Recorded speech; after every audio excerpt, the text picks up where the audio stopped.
Here are 33 things that only League of Legends players will understand. Number 1, toxicity. I'm pretty sure this one doesn't need an explanation. Number 2, loser's queue. If you play rank, which by the way turns out to be the majority of us, we all just love suffering together I guess, then you know the sadness of loser's queue. I'm not necessarily talking about tilt, I'm talking about straight up loser's queue, where literally everything that could possibly go wrong for you goes, well, wrong. I swear there are just some nights that Riot decides that you are the chosen one and no matter what you do, everything in your games will go wrong. These are the kind of loss streaks that you know even if you weren't tilted, it wouldn't matter because it truly is just straight up loser's queue and you're just destined to lose that day. Number 3, cannon temptation. The temptation and urge of killing a cannon minion is a universal disease that all League of Legends players can relate to. There's almost nothing worse than either seeing a cannon minion die in front of you or just missing one entirely. I mean, it physically hurts watching a cannon minion die in front of you without getting the gold. Farming regular minions is one thing, but when it comes to the cannon, there's just something about it that draws you in and makes you think to yourself that you have to get it no matter what. Even if it costs you half of your health bar or even your life entirely, getting the cannon minion is a must. Number 4, new champions and reworks. Every League of Legends player knows the chaos that ensues when a new champion is released to League of Legends or when Riot reworks a champion. We all know that for the next week or so, that champion will either be banned or picked in every single one of your games, including your ranked games, which is always fun. Having new champions picked in your ranked games is always a great experience because if they're on the other team, they're probably going to roll you over, but if they're on your team, they're for sure not going to know how to play them at all and they're going to run it straight down. And if you're like most people who want to try playing the new champion for yourself, well, good luck first picking it. That is even if you can afford it in the first place, seeing that you probably don't have enough blue essence. Number 5, skinuritis. Skinuritis is the disease when a League of Legends player unlocks a really cool new skin for the first time and then immediately proceeds to become a main on that skin's champion for the next couple of games. Will you be any good on that skin's champion? Probably not. But on the bright side, it should only take a few games of running it down to give up and say it's not worth it anymore. Number 6, matchmaking. Every League of Legends player understands getting absolutely blasted by Riot's matchmaking system. There are some games where I swear Riot wants to A, either humble you or B, limit test your abilities because instead of being paired with a bunch of other silver players, you end up getting paired against a few plat and diamond players. What's a really fun one is when you're in your ranked games and Riot pairs you up with a brand new player who just hit level 30. That one is always a classic. Number 7, game time. Whether we like to admit it or not, game time is something that we all understand but refuse to acknowledge properly. What I mean by that is I'm sure we've all encountered times where someone has asked us the question, hey, how much longer is your game? And you've replied with, oh, I should be done in like 5 minutes, only for it to take another half an hour to wrap up. Still, no matter what happens, nothing will stop us from saying we're almost done anyways. Number 7.5, this is a puppy and he's saying you should sub if you haven't already. Number 8, losing in champ select. Every League of Legends player knows the pain of already losing the game before the game has even started. There are a few ways this happens. The first is that your team starts flaming each other for literally no reason at all. The second is the great feeling of getting hard counterpicked in your matchup. And last, even if it's not getting counterpicked directly, there's always just getting outpicked as a team. It's always fun when you realize that they have an actual team comp and on your team everyone is squishy and you're full AD. GG. Number 9, wards. Wards in general is one thing, but when it comes to pink wards, there's nothing worse than seeing it taken away in front of your very eyes. What's even worse is when you place it and they immediately come over and clear it the second after you put it down. And then sometimes we even get the urge to lay our life down trying to defend it. Worth. Number 10, hating but playing. Every League of Legends player hates League in some way but still continues to play it anyways. And as long as we continue to play it, we'll always say we hate it and ask ourselves why we continue to play it. Number 11, LP. Every League player who plays rank understands the sadness of getting to the point where winning a game only gets you 13 LP but losing a game costs you 20. At some point, Riot just straight up says unless you go on a 10-game win streak, you're not going anywhere. It's always a great feeling of winning 2 games, only losing 1 game, and still ending up exactly where you started. Number 12, promo series. Your promo series are always a stressful time because we all know losing your promos can be absolutely devastating. Knowing that winning just 1 more game could save you from having to win 5 in a row later can be a lot of pressure. What also sucks is that you can't dodge or it counts as a loss. Plus, your promo games are always more likely to have trolls in them. Number 13, tilted and rank grind. Speaking of ranked, we've all at some point continued to play while we're tilted only to find out what we already knew, which is that's a terrible idea. However, in the moment, we don't care. That's for future you to worry about. On that note, we also understand the pain that comes from grinding rank all night long long playing 20-something games only to end up 50 LP lower than when you started. In other words, that feeling of I just spent all night long playing a game only to go backwards is an emotion that only us League of Legends players truly understand. Number 14, last one. At one point or another, we've all said the words, okay, this is my last game, only to end up playing 3 or 4 more, or 5. One more game for most League players really means I probably should be done, but I could easily be convinced to play 1 more, or 2.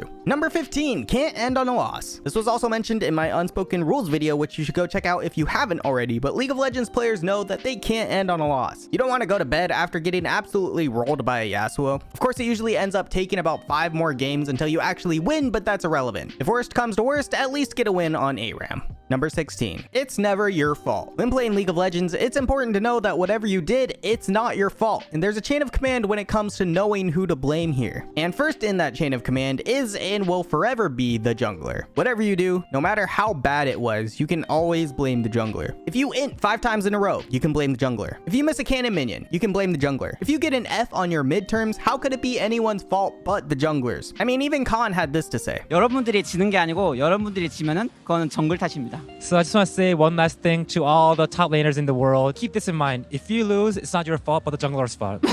Okay, wow.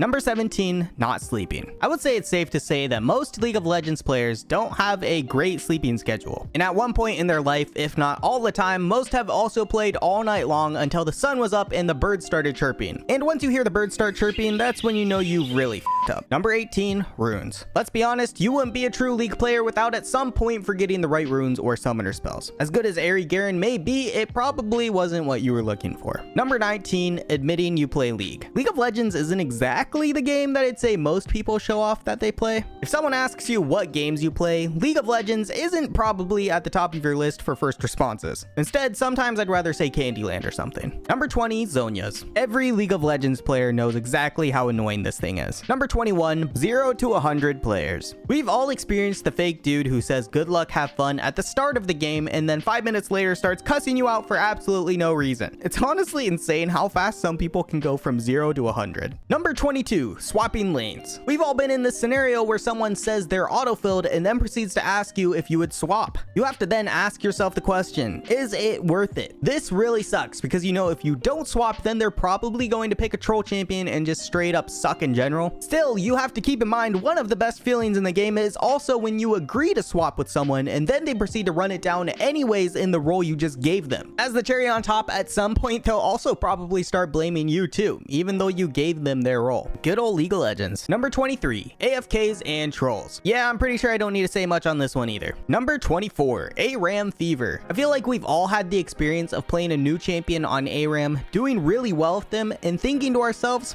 maybe I should try to main them instead. We would also then proceed to play them on Summoner's Rift, only to find out that the two worlds are very, very different.